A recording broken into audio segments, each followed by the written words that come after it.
You have to start afresh. They have to start fresh. They have to start all over again. So all the bills that have not gone through would have to start afresh. If the new government has the will, the goodwill to continue with a particular policy, it left off, but it will still have to start from go to the committee level. They have to do all those things, but because there's institutional memory about it, is maybe the committees have been recomposed, and now that a lot of the members of parliament have left, so it means that there are new people who have come to occupy the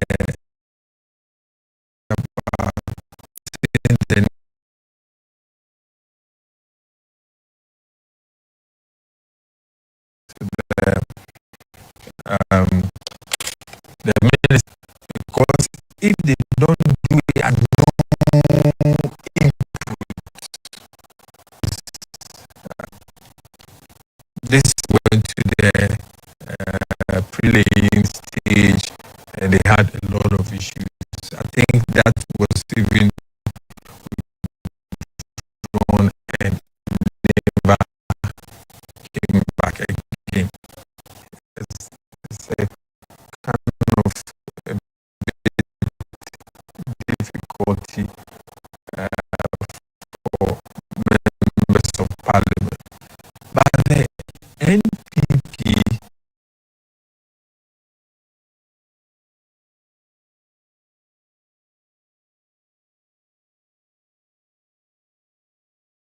Chairman Mr. Johnson is on constituencies which I checked Okai could not, may not have their MPs sworn in this evening. So we will be getting some updates from our correspondents on these 4 constituencies, and then we'll in Parliament.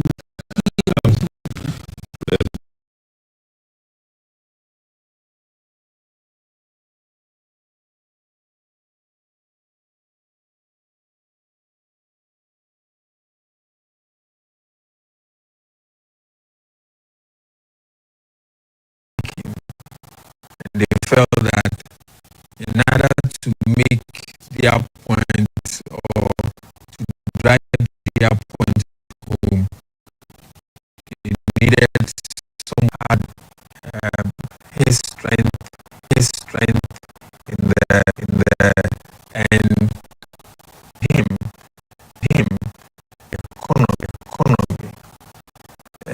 Most of the pronouncements that they made about the economy were on point. So actually worked for them. Sometimes you may not be, you may have a coach who is not, you say he's not playing any particular formula, any particular game. You don't have any striker that is just banging in the goals. What do you think he will bring to the table? We've seen how uncompromising he's been in the parliament.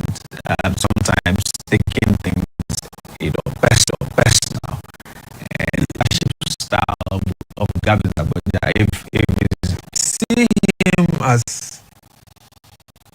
always wants to make his point and make it fast, as well as a cooler head and a sober head to be able to,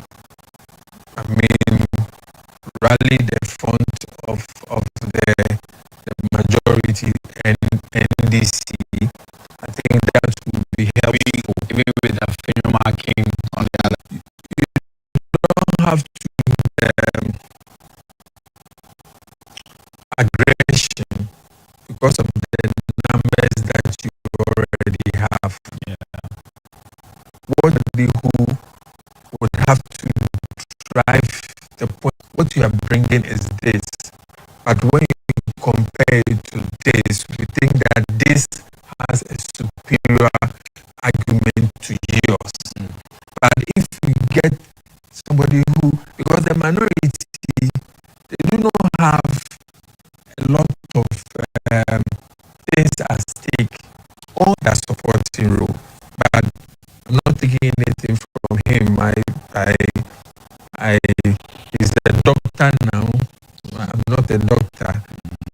I just have a master's degree. I'm not yet in that. One argument would be that if he's been able to lead the minority side to have such a huge margin, and then win such a huge margin in the elections, then he would have. He's matured enough. Those are two different things. They may be two different things, but I mean, he's a finance ministry to have his way.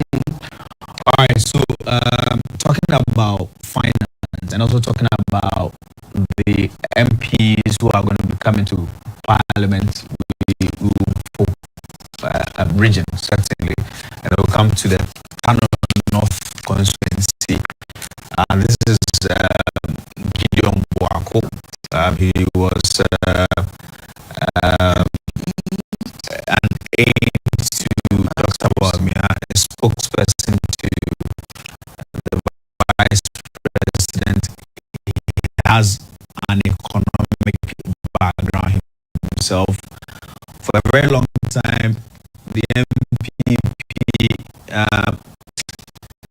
leave Parliament, and the new drabbing MP and the late MP who used to speak on finance. So Gideon Boako going to this particular parliament should be a plus for the MPP in terms of who can best communicate, bring out the economic conversation. Don't forget that this particular year, moving forward, the conversation about the economy is not going to go away. We now going to have a better conversation about the economy, comparing the kind of economy